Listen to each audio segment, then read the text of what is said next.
I just finished an amazing meal at Carbone. Absolutely stuffed. Was it overpriced? Yes. Was it incredible? Absolutely.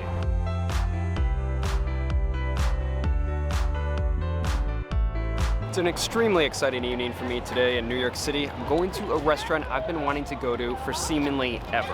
I'm going to Carbone, the Michelin-starred Italian-American restaurant here in the Greenwich Village. The restaurant is famous for it being extremely difficult to get into, but I got a reservation and it's in 15 minutes, so let's go. Before the pandemic, one would be lucky to land a reservation at Carbone within a month. Even George Clooney was reportedly turned away from the establishment for failing to get a booking. New York City is getting more crowded by the day. It's only a matter of time before Carbone once again becomes difficult to dine at.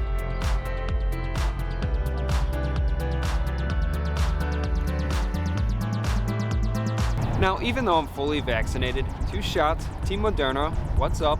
I still chose to eat outside just because it's safer and, the weather's still pretty decent out. So the elegance, class, atmosphere, and feel of the restaurant certainly translates well to outside. Now, I certainly have no complaints about the outdoor dining, except for the fact that there are basically 2 Carbones in New York City. About 2 hours before my reservation, I got a text from the restaurant informing me that I would be seated at Carbone's satellite location a couple of blocks away on West Broadway. During the day, the space operates as Sadelle's, but during the evening, it transforms into Carbone, featuring the same menu and quality of service. However, I would have preferred to have chosen where I ate. As someone who's been dreaming of going to Carbone, I really wanted to dine at the original location of the restaurant. Now, unlike a lot of Michelin-starred restaurants, Carbone has food you've seen before, food you've had before, but it's done to an incredible quality. This is one of the reasons why Carbone is so popular. They take Italian-American classics and elevate them to the next level. But it's important to realize you're not just paying for the food, you're paying for the experience. And you're paying for a wonderful, wonderful experience that harkens back to the old school Italian-American restaurants of 1950s New York. Soon after placing my order, a bread basket with 3 different kinds of bread, along with a chunk of Parmesan cheese, a dish of salami, and one of cauliflower arrived. Despite the fact that I believe the restaurant is overpriced, this free spread of food certainly takes some of the sting away from the bill. While free bread service is becoming a rarity at fine dining establishments these days, Carbone's offering is one of the most impressive I've ever had.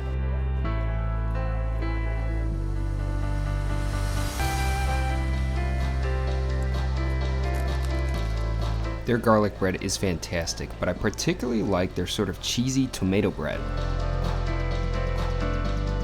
All of the other offerings were top-notch, and I really enjoyed nibbling on them throughout my meal.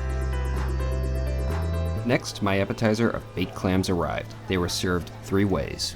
The first was a more traditional Italian-American style featuring a herbaceous mix of breadcrumbs.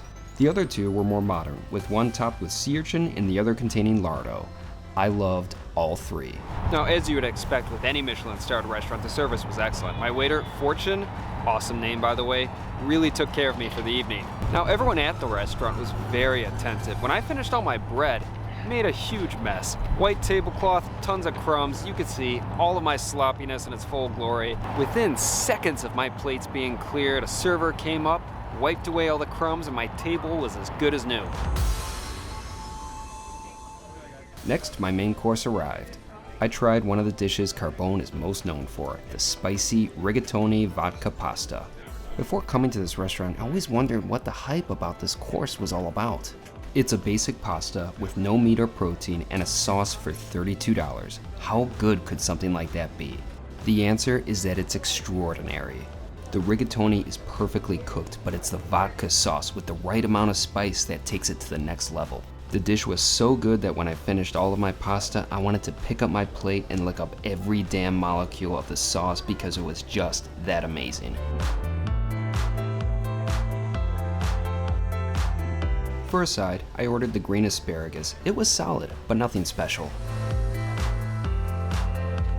Before I ordered dessert, I was given 2 delicious rainbow cookies. Their flavor and texture were on point. To finish my dinner, I ate the most perfect piece of lemon cheesecake that I've ever had.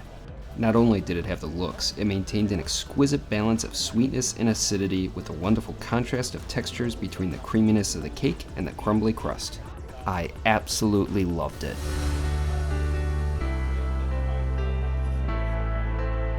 Then came the worst part of my meal, the bill. Now, it's also important to note that there's a 10% COVID-19 relief charge that's added to the bill. Although not every restaurant enacts the COVID relief charge or does so at its maximum 10% limit. I'll give Carbone the benefit of the doubt that the extra charge is necessary and that the funds are needed. However, it's hard not to compare their situation to other establishments that don't enact the extra cost. Carbone is fortunate to have multiple outdoor seating sections along with a whole other restaurant to accommodate even more diners, not to mention the fact that their outdoor seating areas are plastered with American Express logos. But like I said, I'll give the establishment the benefit of the doubt because they've certainly gone to another level with providing an incredible experience during these unprecedented times. Now, I really don't like paying more money, but restaurants really need it these days, so it does go to a good place. All right, sun's going down. It's my cue to head home, but amazing meal. Carbone really is a truly special place. Even though the restaurant is expensive and very overpriced, it's a unique experience. While there are so many good restaurants out there, there is really only one Carbone. Except there's a location in Vegas and Hong Kong. And one just opened up Miami. There'll probably be more opening up in the future. Still, there's no denying it. It is a phenomenal restaurant. Extremely overpriced, but a phenomenal establishment.